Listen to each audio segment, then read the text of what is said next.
Hello and welcome to Distributed Systems and Blockchain in the News.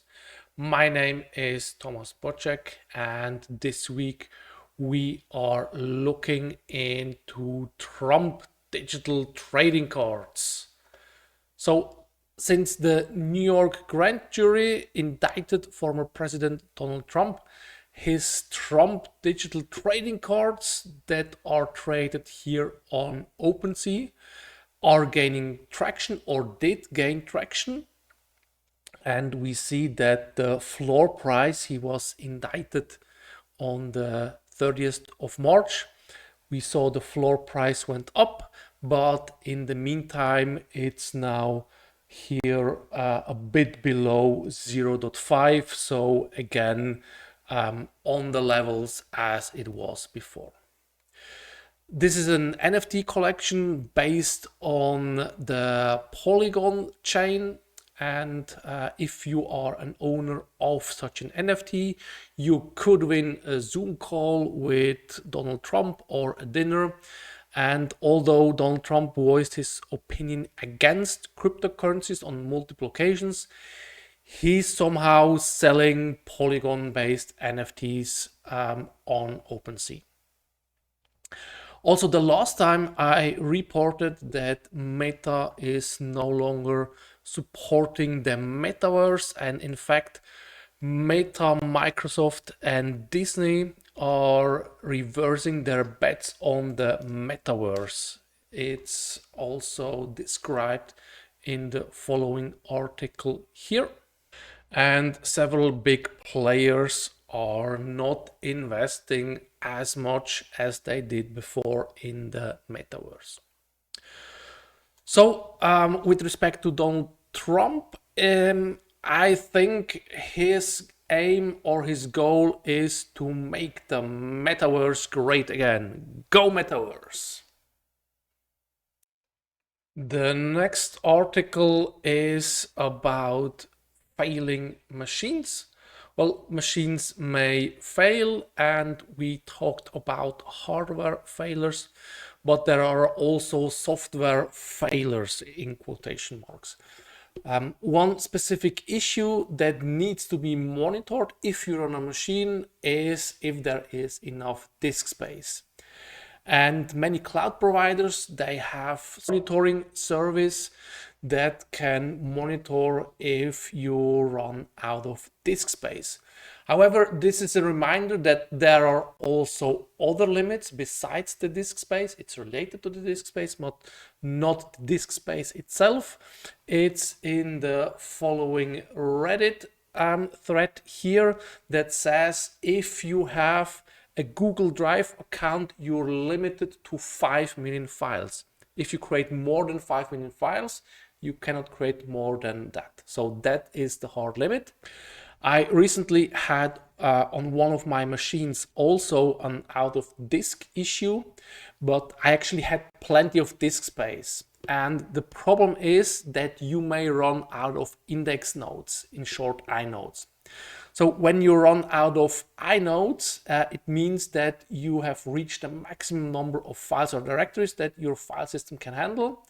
And even if you still have available disk space. And you can check this with the command disk free, for example.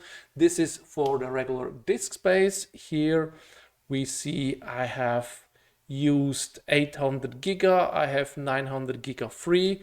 However, if I do a disk free for the inodes, which is the registry service for the directories and the files, I see I have only used 21%.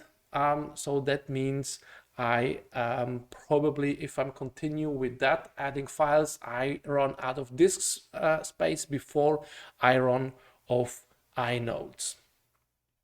In the case where I had, that was the complete opposite. So I still had 20% free, but here on the inodes, it was full. That means I had lots of small files. I actually had that, so I had to remove then all the small files. And that means you cannot write any files anymore, even though you have actually free space. Windows and macOS, they have similar concepts. They call it a bit differently. On Windows, they call it file records. On macOS, they call it C nodes.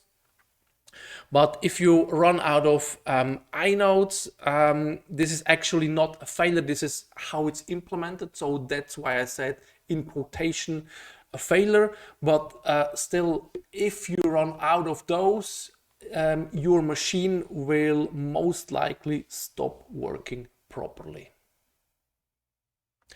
The next article is a rant about ChatGPT. It's the following article here. ChatGPT, the revolutionary bullshit parrot.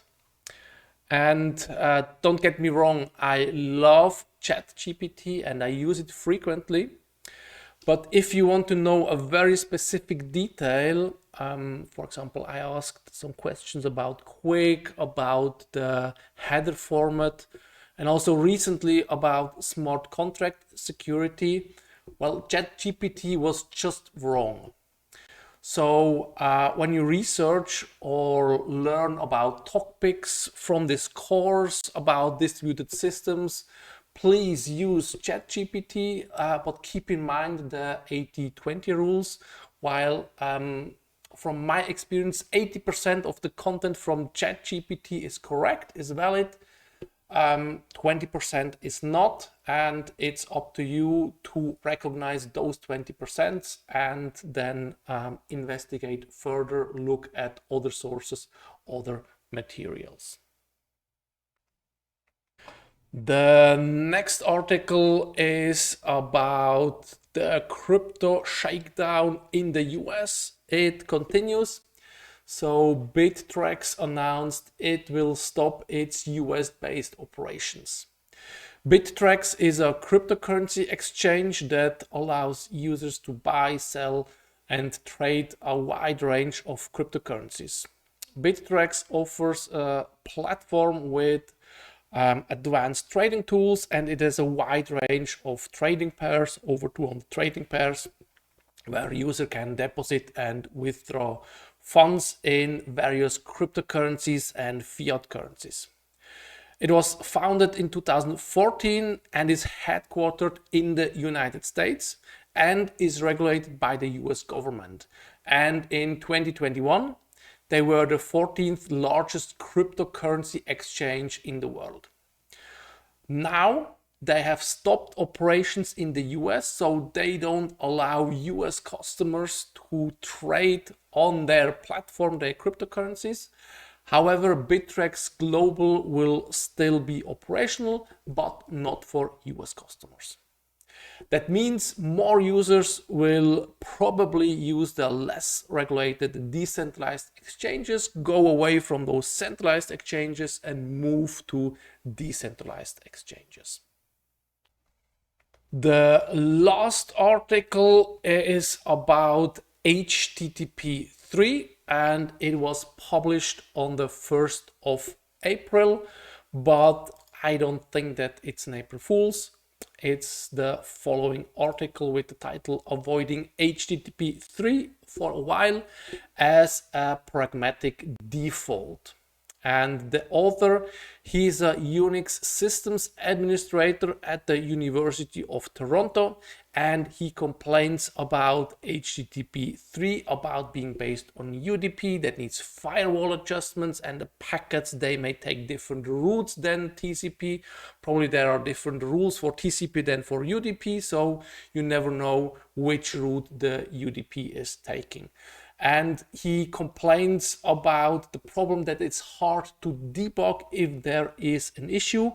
And he suggests, with limited people and limited resources to debug problems at the University of Toronto, the conservative approach is to avoid having them entirely by not offering HTTP 3 in its relatively early days. So in the challenge task, you may had similar or still have similar experiences. Yes, HTTP3 is bleeding edge and not everything is supported or is marked as experimental. I also saw when I played around, there are some rough edges. But nevertheless, my plan is still to use HTTP3 as soon as it's stable on Nginx. And I think the system administrators at OST, they are up for the challenge.